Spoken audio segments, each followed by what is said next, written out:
Nagbabalik na po ang version 2 natin ng 4 wheels dito sa Super JD e-bike.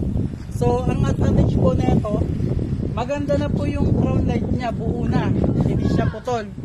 Tapos maganda rin po yung side mirror niya, gamit na talaga, hindi katulad sa version 3 at saka version 4 na natatakpan yung yung side mirror niya.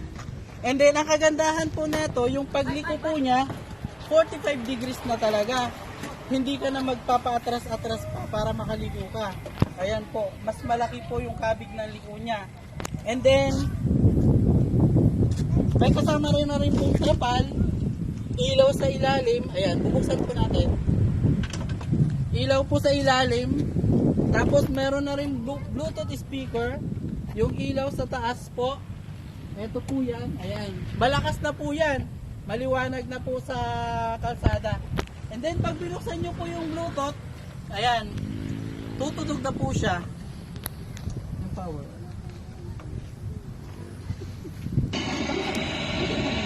Wala na halos na isalbang gamit sa pagmamadaling lumikas. Kagandahan po na ito, Gaya meron nila na na siyang isang FM bag ang radio. nakuha. Tapos Bluetooth na rin po at the same time.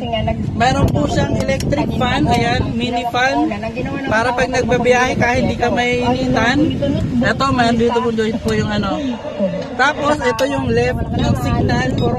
Ayan po. Pag nasaktan sa pamilya niya, nag-aalala Tapos, naman siya para sa ito rin po yung Hindi ka na marinig. signal ng right. Ayan, may signal po ng right. Tapos, kakabitan din po namin siya ng ayan, eto, ng dashcam. Eto po, ilalagay po namin siya for free. For only 65,000 may kasama na pong dashcam. Hindi lang po to reverse cam. Eto po, papakita ko po sa inyo.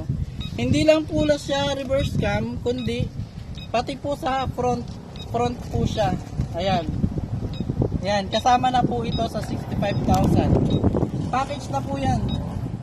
And then, ito po yung ilalagay naming crown light. Katulad po na ito. Malaki na. Kasama po siya sa package na 65,000. Ayan po. Ayan. Malaki na po. Hindi na po kayo makakapasadaan dahil maliwanag na po yung dadaanan nyo. Dahil maliwanag po yung crown light, ayan po yung nakakatulong para lumiwanag yung inyong dadaanan. And then, meron din po tayo malaking basket dito sa likod. Kung makikita nyo po, usually yung ibang mga e-bike, maliliit lang yung compartment nila sa likod. Pero ito po, malaki na. Kasyang-kasya na po yung bag ng mga bata, lalo na pagpapasok sa school. Then yung trapal natin, paikot na po. Maganda dito, deceiver na. Hindi lang po siya adhesive lang. So, deceiver na po siya. Ibinabara na po yung, tapos isisiper lang. Hindi na siya tanggal-tanggal. At saka maganda rin po dito. Ayan, ang kagandahan po dito, ito pong compartment niya, dito na po sa gilid yung bukasan. Ayan. Lalong-lalo na po yung controller niya, naka-safe na po, dito na po. So hindi ka mangangambada baka mabasa po ng ulan. Dahil naka-safe na po siya, kumbaga kahit na malubog sa baha yung gulong mo, hindi ka mangangamba dahil safe ang controller niya. Dahil yung motor naman natin, ano po siya, waterproof, hindi po siya mababasa kahit po daanan po siya ng baha. Waterproof po yung gulong natin, ay yung gulong. Yung motor natin. sorry. So, ayan po. Tapos meron din po siyang antay magnanakaw. So, meron po siyang alarm. Oh. Nasaset po muna natin. Ayan po. Nag-power na. Tapos papatayin lang po. So, ito, isaset natin. Para po sa alarm. Ayan pa. Unang alarm po, ma-alarma po yung magnanakaw. So, magugulat siya. Tapos, pagka pangalawang tulak niya naman po, tatakbo na po yung magnanakaw dahil hindi na po yun hihinto. So, iiwanan na niya hanggang magising po kayo. O kaya kung gusto man niya itulak, hindi niya may tutulak kasi mag-aatras-atras siya eh. Habang tinutulak niya yan, mag-aatras-atras yung sasakyan mo. Yung 4 wheels mo. Kaya, safe na safe siya sa mga magnanakaw. Tapos, ito po yung color namin, blue. Most requested po siya.